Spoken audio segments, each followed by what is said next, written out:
When your bare root rose breaks dormancy prematurely, it seems like a sign of growth and it can be exciting, but you just need to be aware that your plant is at risk of the late frost when it happens.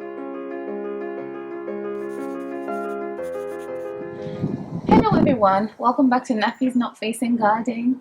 Happy New Year, and this will be my first video of the new growing season. Right, I think most people who grow roses are probably now familiar with the concept of bare root roses. These are roses that have matured out in the field, probably 2 to 3 years old, depending on the grower. And they've got their mature rootstock, they've got the desired rose breed budded onto it. And these are dug out in the dormant season, usually between November, and transported out easily in bags and other packaging. Because these roses are dormant, they can be transported safely, transplanted by the owners, and they will go ahead and be reactivated. Come spring, they come to life and do what roses do, or what we expect them to do in our gardens. But what happens when the dormancy period breaks prematurely? Has this ever happened to you? What do you do? If you want to find out about what happens, reason behind it, what to do about it, stick around and then I'll get into more detail. I will insert clips of my roses. I've got 2 roses. I've got one called Graham Thomas and another old rose. I think it's Madam Isaac Pereri. I'll put in the name because I always feel a bit conscious when I say it. Probably I say it the wrong way. But these roses are starting to sprout. And I live in the UK, USDA zone 8A/8B, and we're in the first week of January, just as a little bit of background. Now, the main reason why this is happening, and it's being researched thoroughly, I think in the world is generating a lot of interest because of the issue of global warming. There are changing trends in the way we garden, and I think in the future the way we garden will also change. Most of the parts of the world have been experiencing bizarre weather phenomena. For example, here in the UK, it's still quite rather mild for winter. And when these plants, when I transplanted them, the idea is they're dormant, they remain dormant. A little positive is that they may develop a good root establishment, and then come spring they start to develop on the upper part. So the sequence of events in the rows that are bare roots and other bare root dormant plants is that you start to get the breaking of the buds, then you get leafing out, then you get increasing growth, stems, buds and whatnot, and that's how the sequence progresses.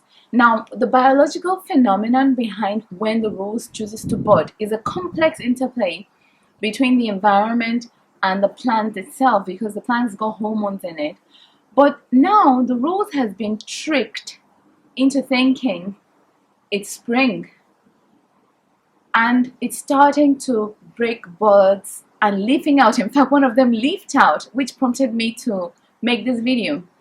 Now, I think for most people who grow roses, the temptation is to be excited that the roses are beginning to grow, but there is a big drawback that can happen as a consequence of this premature dormancy breaking. Now, the main reason behind it is like the elephant in the room. It's all over the media now. There is climate change due to the effects of pollution, and is another a big topic. But this is all the effect of the global change and the increasing temperature, the greenhouse effect of the activities of man on Earth. But we will need to sort of re-strategize, and probably, I'm only a little amateur gardener, but this is something that will definitely worldwide on the global scale needs looking at and addressing.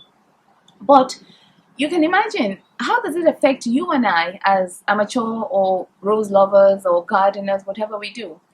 The main drawback with this is that these plants who break dormancy quite early, they are very vulnerable to the late frosts, which we will have come April, and in worst case scenario, the late frost might even linger on until May.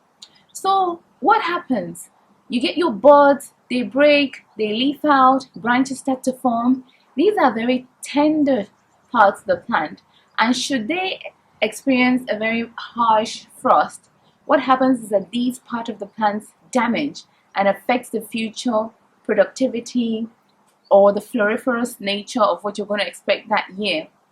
It's simple. It's just like in embryology when you have, because of my background, when you have sort of like in fetal development, perhaps there's a part of the fetus that's meant to do something, or maybe divide at a certain point and it doesn't, and then you end up with a congenital anomaly which manifests in the fetus of the baby when born. So essentially, if you get critical damage to some parts of the buds or the root or the leafing, the way it works, right, it damages prematurely some anatomical portions of the plant, and what you end up with is that you end up with a plant that won't perform. I think the most vulnerable thing that I have witnessed myself is my hydrangea, the macrophylla type hydrangea. I had hydrangeas that only, a very massive in the big pot, only had about 3 big blooms because it was ravaged by the late frost. Now, to make it simple, what am I supposed to do about this? I'm sure after my explanation, you might wonder, what is it? What does it mean to me? What to do about it? Essentially, when you get this premature breaking of dormancy, it's not a cause for excitement, but it's not something to be worried about. There are 2 schools of thoughts that I came across after doing a lot of reading. I've gone and looked at even from university studies on the late frost effects on crop manifestation and all. So 2 options you have. You may want to actually snap off these little twigs and these new formed branches, but then I know a lot of people might not want to do that, sort of damage their crop or their plant or rose.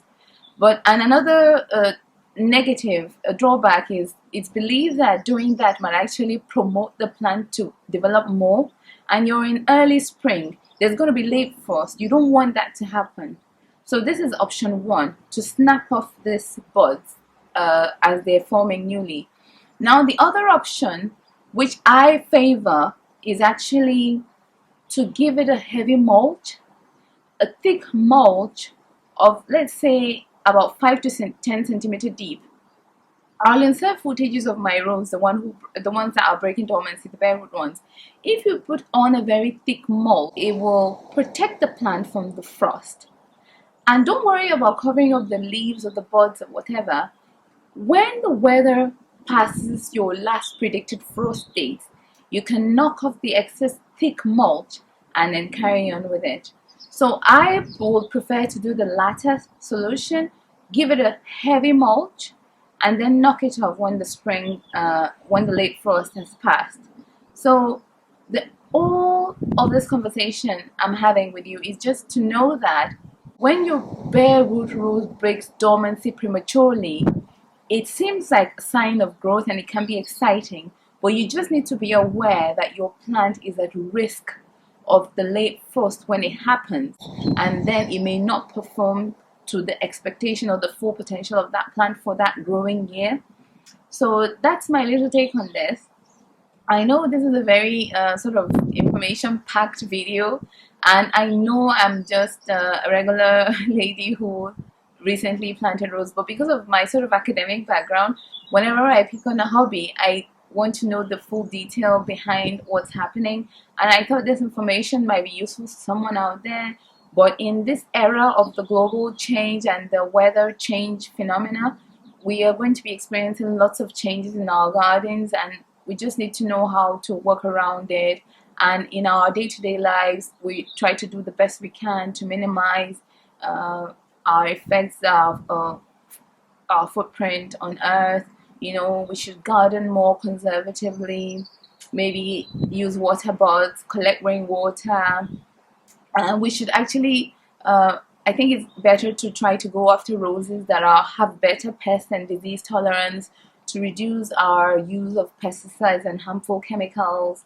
Also, yeah, so planting breeds that have been proven to be more resistant. You don't need to use more chemicals. Also, maybe we tend to feed our soil and our compost rather than using chemicals that may or may not have their harmful effects. So using organic manure, farmyard manure, and then biological means of controlling aphids. I've read about what's it called, ladybirds introduced into the garden, or just simple rinse with detergent. That's what I did last spring actually, because when the new sappy growths of plants start, then you get a lot of green aphids on your rose buds. You can just wash them up with fairy liquid mixed with water.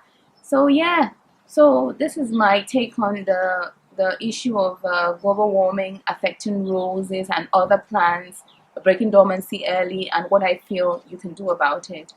If you found this video useful, please like, comment, and subscribe, share with your friends. But this is just my take on it, my observation, and after doing a lot of research on this topic, these were the points that I found. Thank you for watching and enjoy the year.